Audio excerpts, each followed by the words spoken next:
বাবা মা মানে নিঃস্বার্থ ভালোবাসা, কথাটা আর এমনিতে মানুষ বলে না। আসসালামু আলাইকুম, সবাই কেমন আছেন? বাড়িতে গেলাম দীর্ঘ 7 মাস পর। আমার আম্মা দেখুন আমাকে অনেকগুলো মাছ কেটে কুটে দিছে। আর আপনারা সবাই জানেন আমার ছোট বাচ্চা আছে, আসলে বাবুর জন্য ছোট মাছ খাওয়া হয় না, তবে আমার অনেক পছন্দ ছোট মাছ। আমার আম্মা বাড়ি থেকে প্রায় ছোট মাছ কেটে কুটে দেয়। মায়েরা আসলে এমনই হয়। আর এই মাছগুলো কিন্তু আমাদের হাতের, কিন্তু কিনা মাছ না, তবে পাঙ্গাস মাছটা কিনা ছিল। এদিক দিয়ে দেখুন অনেকগুলো ব্যাটও দিয়ে দিছে। ব্যাট আপনারা চিনেন কিনা জানি না, যারা গ্রামে আসেন তারাই বুঝতে পারবেন। আমাদের এলাকায় প্রচুর পানি হয়, ওইখানে শাপলা ব্যাট হয় প্রচুর। আসলে প্রতি সিজনে যায় আসুক না কেন, মায়েরা চায় যে তাদের মেয়েদেরকে দিয়ে খেতে। মায়েরা কিন্তু মেয়েকে না খাইয়ে নিজেও খেতে চায় না, মা বুঝে এমনই হয় আসলে। তাই প্রত্যেকের উদ্দেশ্যে বলছি, বাবা মা বেঁচে থাকতে তাদেরকে মূল্য দিন, তাদেরকে সম্মান করুন, কারণ তারা যদি পৃথিবী থেকে চলে যায় আর ফিরে আসবে না। কারণ একটা সন্তান যতই খারাপ হোক না কেন, মায়ের কাছে বাবার কাছে সন্তান কোনোদিন খারাপ হয় না। অনেক সন্তানেরা এই জিনিসটাই বুঝে না আসলে। যাই হোক, এদিকে দেখুন অনেকগুলো কাঁঠালের বিচিও দিছে। তারপর আমাদের নিজের জমির খুদ, আপনারা কে কি নামে জানেন জানি না, খুদ, কারণ আমরা আবার চাউল কিনে খায় না। এদিক দিয়ে দেখুন তাল একদম হাতে চিপে ফ্রিজ করে দিছে। আসলে আমি তো বাচ্চার জন্য অনেক কিছুই পারি না।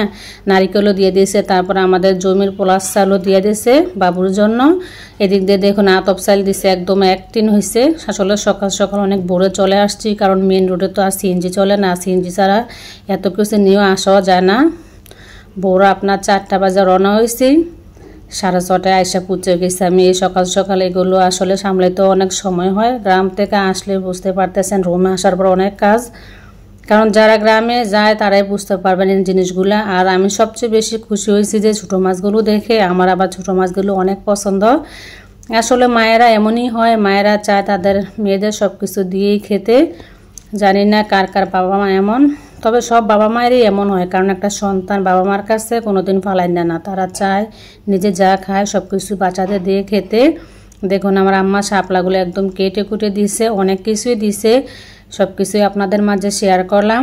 আর তবে পাঙ্গাস মাছটা কিন্তু আমাদের হাতের না, পাঙ্গাস মাছটা কিনা, কারণ আমার আম্মা ভাবছে যে এত মাছ দিলাম আমার নাতিন কি খাবে, তাই ঘর থেকে পাঙ্গাস মাছের টুকরো দিয়ে দিল অনেকগুলো। এদিকে দেখুন কদবেল, আপনারা কি বলেন এগুলো, কয়েকটা কদবেলও দিয়ে দিছে, কারণ আবার কোন দিন যাওয়া আসলে ঠিক না। কারণ বাচ্চাদের লেখাপড়ার তাগিদে শহরে আসতে হয়, কেউ চাকরির তাগিদও থাকে, অনেকে অনেক তাগিদে থাকে, সহজ আর বাড়িতে যাওয়া হয় না। অনেক কিছুই দিয়ে দিয়েছে। আর গ্রাম থেকে সহজও কিন্তু সবাই শহরে আসে না। এদিক দিয়ে দেখুন বেডগুলো, আসলে এগুলা আবার কি জানেন, এগুলা দেখা যায় উঠে নিলে সাথে সাথে খেতে হয়, না হলে দেখুন কি সুন্দর ফিরে গেছে। সকাল সকাল আর নাস্তা বানাই নাই, দোকান থেকে নাস্তা নিয়ে সবাই খেলাম, ডাল ভাজি আর রুটি। আলহামদুলিল্লাহ, সবাই ভালো থাকবেন, সুস্থ থাকবেন।